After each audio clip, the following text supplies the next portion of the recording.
Hello, my name is Mark Taylor. Welcome to the Education on Fire podcast network. This show is sponsored by the National Association for Primary Education. Do you need help and support in creating and embedding music in your school? If so, we have created Primary Music on Fire to help you with just this, a music membership site that's taking the fear out of teaching music by giving you the step-by-step skills and ongoing support you need to produce lifelong musical memories for you, your school and your pupils. Go to educationonfire.com/primary-music. Hello and welcome to the Education on Fire podcast. The place where we share creative and inspiring learning in our schools.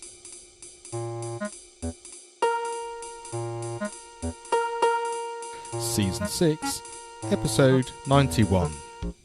Hello, my name is Mark Taylor. Welcome back to the Education on Fire podcast, and welcome again to this continuing season of English and literacy and our sort of deep dive into exactly how we can support you in doing that. And today I'm really excited to be welcoming Haylie Taylor, who's from EducationCity, and we've just been chatting just before we started recording to say that we're not related despite the surname.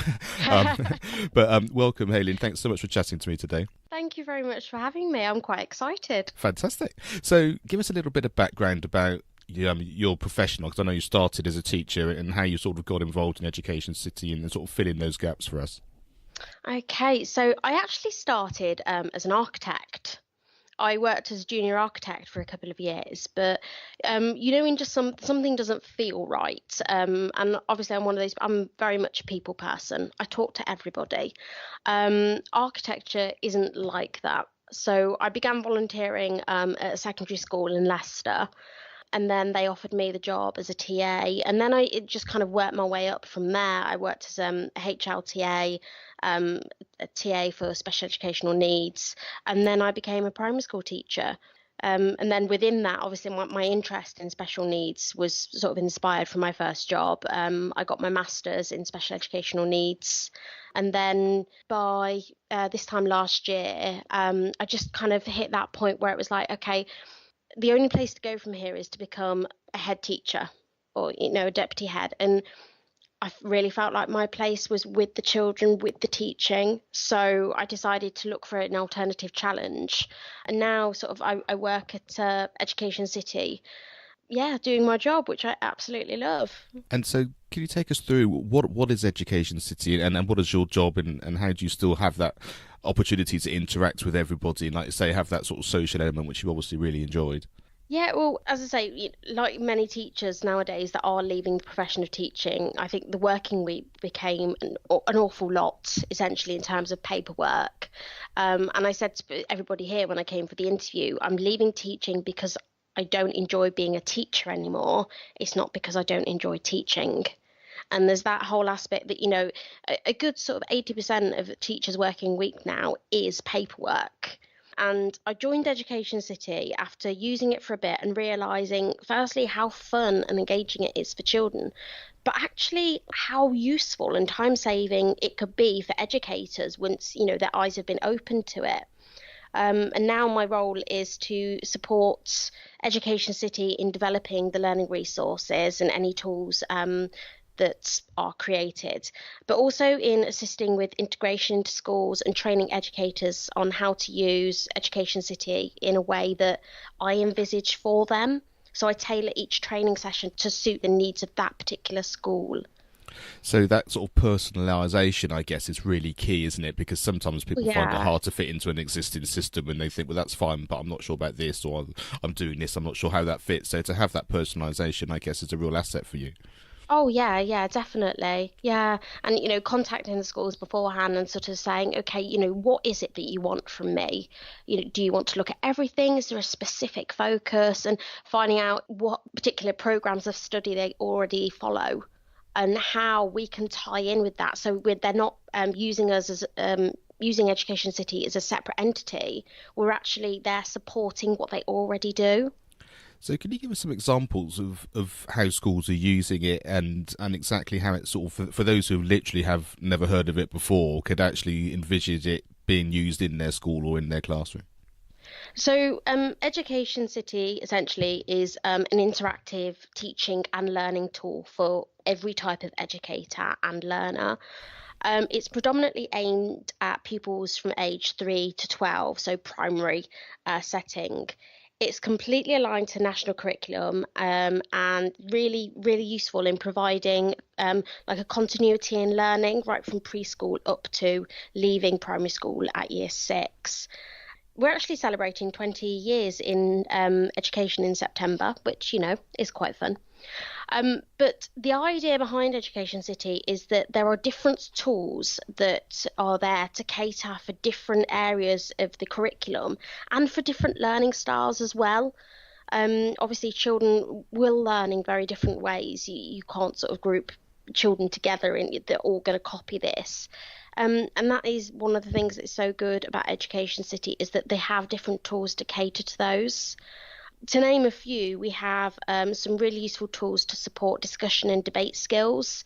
And although I know these skills aren't really assessed as such anymore, I believe it's still a really important skill in building key foundations, such as, the confidence of children when they're talking to others or when they're reading aloud, even like down to turn taking and speaking and listening skills.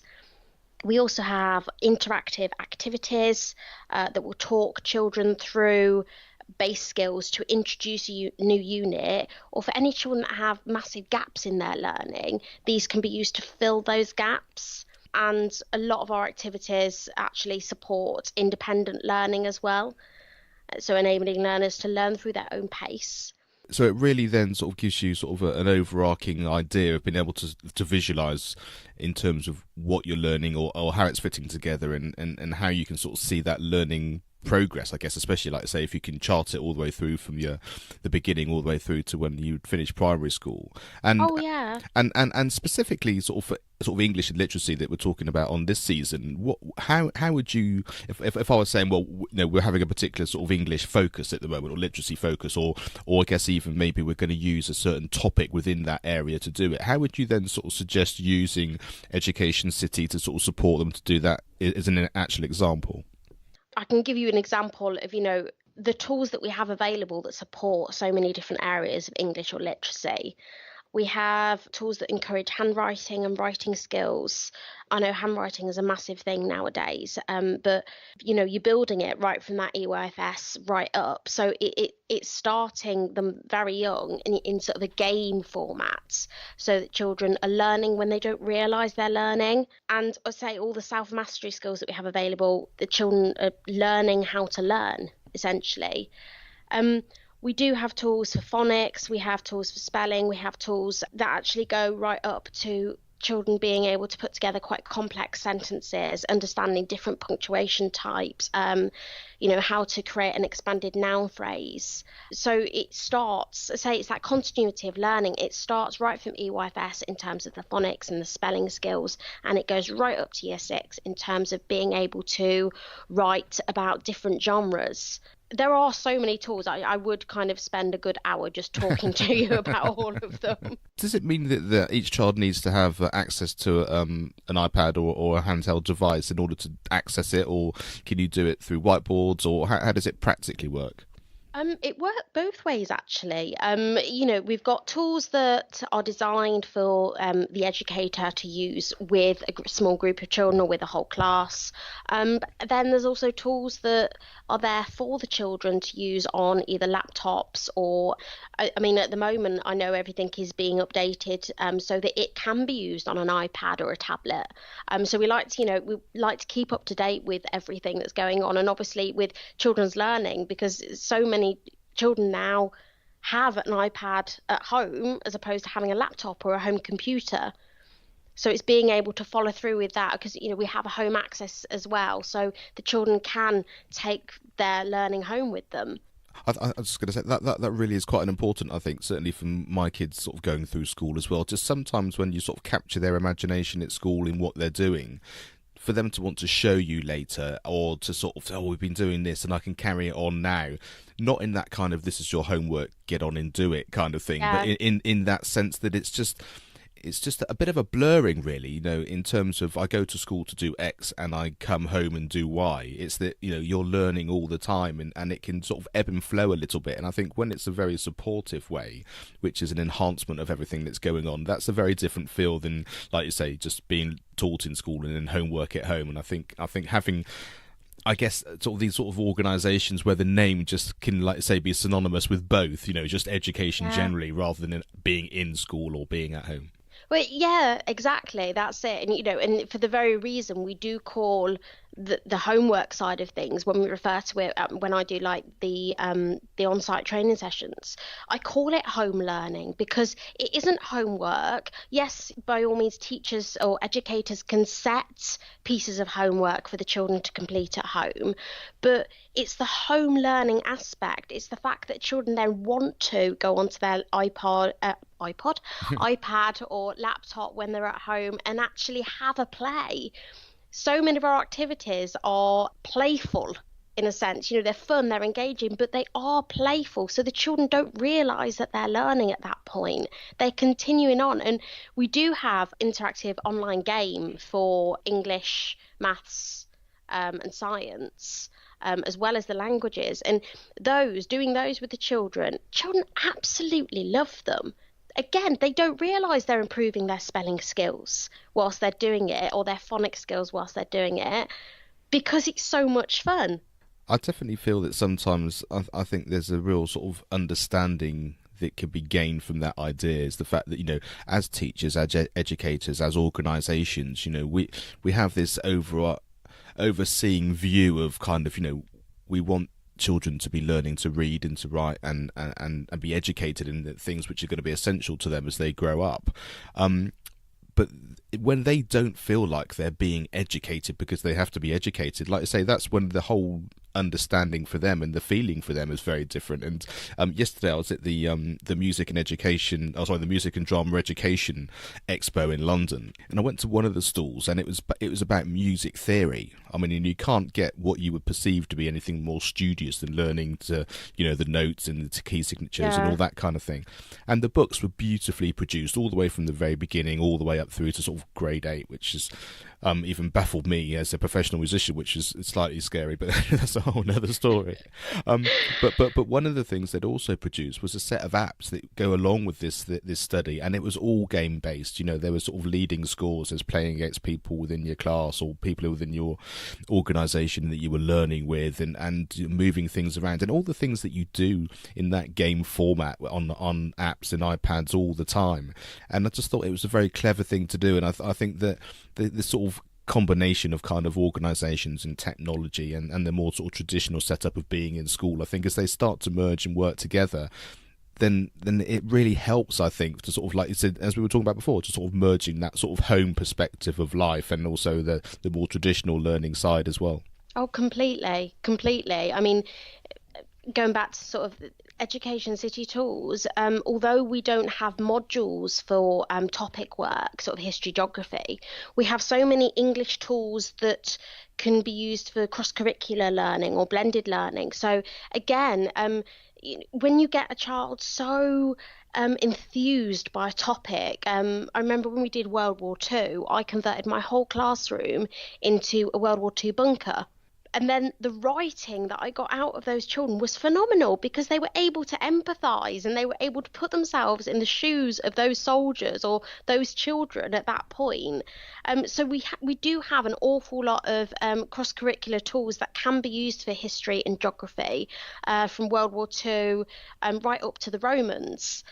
So again, we're trying to support that cross-curricular learning, that blended learning, or even that carousel learning as well, by having the different tool types that can be used by educators for students in different ways. And it's something which I've been hearing a lot recently in terms of the whole learning different subjects for children at that primary age is so far removed from their natural way of learning, because they're just learning, they're just immersing in things, and we sort of call it cross-curricular, don't we? And all those kind of things, because we have to have an education spin on it. But I think I think when we understand that the starting point is that for children, learning actually is that they just want to be immersed in something, and like you say, when they can really feel it and understand understand it and empathize with it and actually be completely embodied by whatever it is that they're studying, that opens the door, because then they don't feel like, yes, I'm now having to do some English work or some maths work or whatever it happens to be. It's integral to what it is that they've been involved in, and again, that just takes them into a world of wanting to be part of it and to express themselves in that particular area that they've been studying. Oh, completely, completely. As you say, it's about, teaching a child Roman numerals. I found so difficult because I found it difficult myself. But actually doing a unit on Romans and then saying, okay, these are your coins to trade with, the children then have to understand what the numerals are worth. So being able to complete the activity, and again, it's practical. It's appealing to those kinesthetic learners as well as those learners who, appreciates oral information or visual information. And for those teachers thinking back to when we first started talking in terms of, being able to save them time and all those kind of things, what are some of the sort of practical things that they can use within Education City that they can be thinking, I've just gained myself an extra coffee break at home rather than marking or whatever it happens to be? Because I'm sure people would really like to hear about that. Oh yeah, there are so many tools that are available. We have obviously like a planning tool, if you like, where teachers, or we call them here educators, because we understand that it's not just teachers who teach nowadays. You've got your HLTAs, you've got your TAs, you've got your homeschoolers.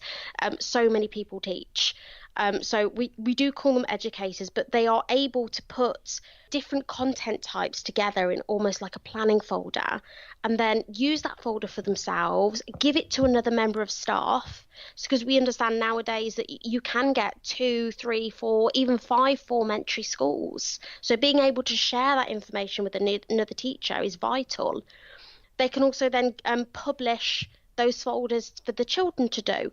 And again, they can put those for classwork, they can put it for the home learning.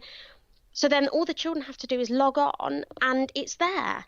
It's there for them. So it's saving time in the long run for teachers. We have tests at the moment that are for the end of key stage, but soon we will actually have some assessments that are currently being worked on. And, we will then be the only online teaching and learning resource that not only offers educators the tools to create unit tests, but also offers time-saving skill of marking each of the tests, having the computer assess the gaps and providing feedback to the students, because that's what our tests do. And that's something that saves so much time for educators. If you imagine you've got 30 children in your class, nowadays it's like 30 plus, and you're having to do an English test and a grammar and punctuation test and a spelling test, that's 90 tests that you've got to mark. Whereas our tests, they're marked for you. You're given a rundown of what are the gaps in the learning, how many questions were actually attempted by the student. And then Education City, the site will actually create an independent revision journal for each child based upon the questions that they've gotten wrong. So, it goes straight into their login, so the children can go on, extension activities. The children finish, you can say, okay, go and do your revision journal. And it's there for them. So you really do have that sort of, I sort of talk about planning, but just that kind of, you can almost sort of set up what it is that you need as a general folder, like you say, or situation, but then with all those extra things and the extra learning and the fact that, like you say, if someone's finished they can then do this or they can do something else, then you're not having to deal with all those things individually all the time. And exactly like you said about the tests, 90 tests or 90 sets of marking, which has all been automated, which just makes so much sense, doesn't it? Because then it gives the teacher completely. the time to be able to have conversations about the follow-ups with that, because they've already got all the information and all the feedback and all the marks done for them. Exactly. And obviously, with teachers being able to look at that revision journal, you can see where the gaps are for the children. When you have a child come to you from a new school, or when you have a child who is EAL or EFL, you'll be able to look and go, okay, so they can do this, but these are the gaps. Because you can do your planning and you can do your assessment and you can essentially complete daily teacher life on the same site, actually you've got the tools for the kids. It's just got that fluidity to it. It's got that ease of purpose. And also, bringing it back to English literacy, if all of that's done for you, you can actually return the focus back to the classroom and supporting the children instead of worrying about the marking or the planning or the testing because it's all there. And you probably understand as well as I do, English is probably one of the hardest languages to master because it's made up from so many different lingual contributors. But actually, by having all of this in the one place, it does give teachers back their time to return the focus to students. I mean, I think that must be the biggest selling point of all, is just that, because that's what everyone wants, like you say, and the reason that you sort of wanted to step away from the classroom, that time, effort, and kind of all inclusive and of everything just needing to be involved in taking everything of every part of you all the time that it's happening, and I guess also in terms of if you have a substitute teacher coming in, or if you know you're going to be out of the classroom for any time, because the children are experiencing the same thing because of that continuation, you don't have that sense of, well, we were doing this, but it's now going to look very different tomorrow because so and so is coming in to take the class because I'm away, and I can see that kind of ongoing sense of, this feels very familiar, we understand how it works, and also the ongoing assessment as well, because we do need to assess to understand what people do and don't know, and when that's just an integral part of it without it being intrusive and very test feeling, then I think that's probably a win-win situation.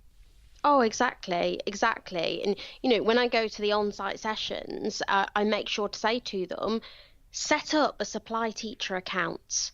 Because then, if you're off ill or you're going to be on a course next Tuesday, whatever it is, you can create the work for that day, send it to the supply teacher, and then all the supply teacher's got to do is to log in and it's all there for them.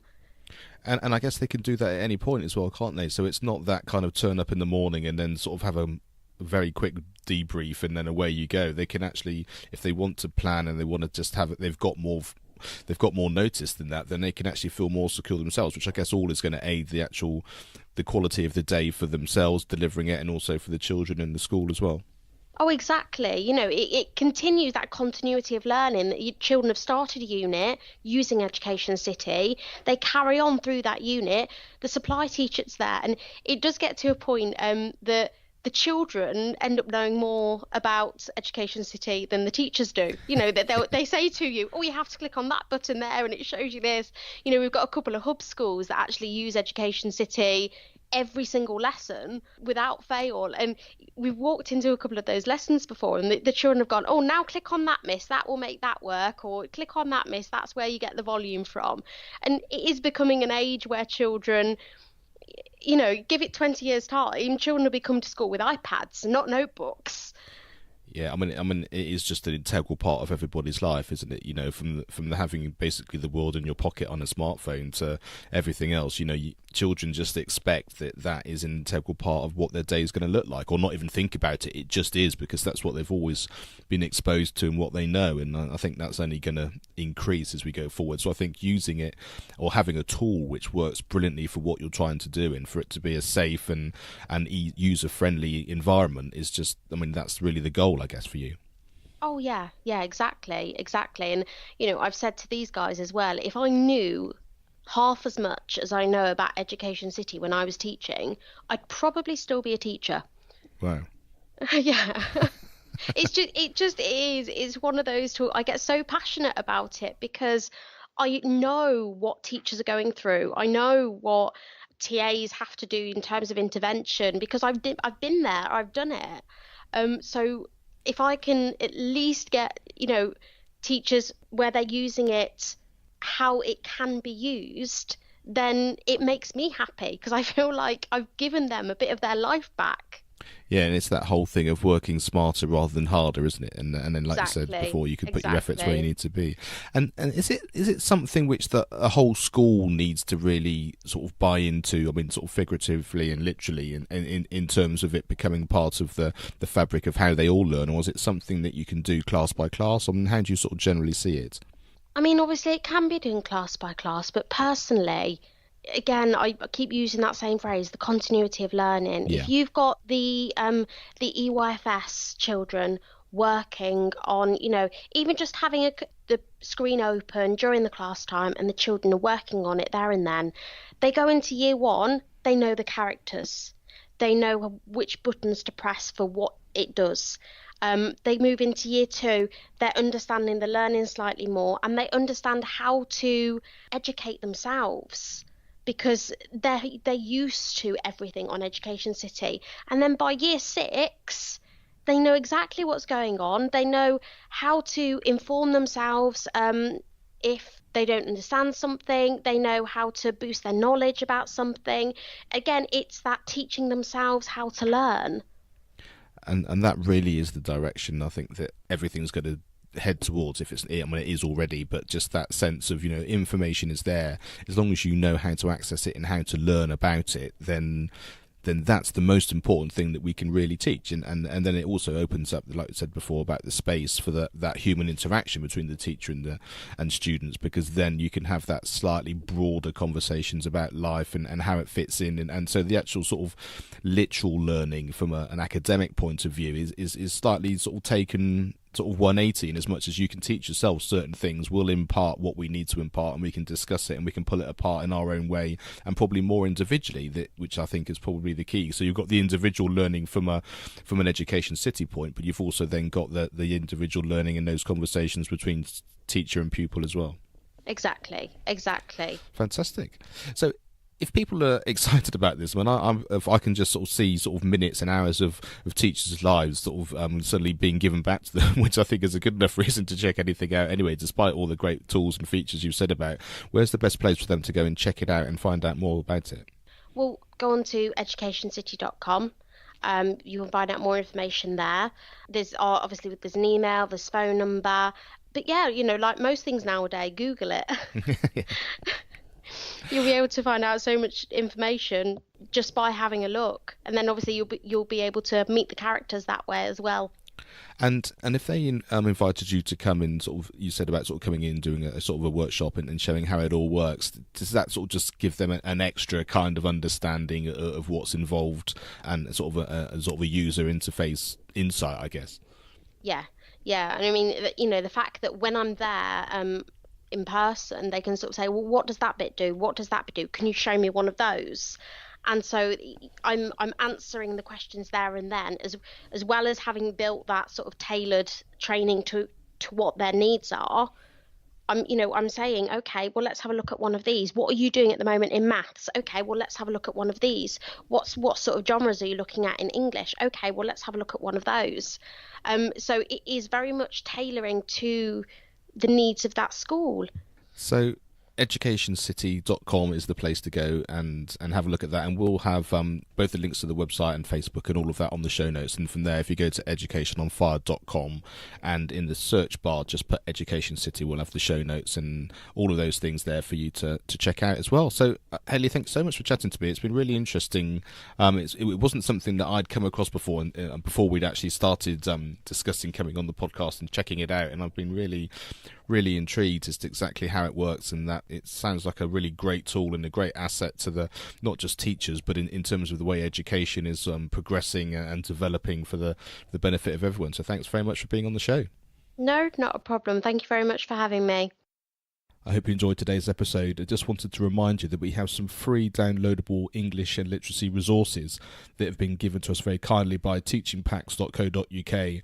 If you go to our website, educationonfire.com, and in the top menu click on blog, you will see each week I've been putting a free resource for you to download and explore to help you in your classroom.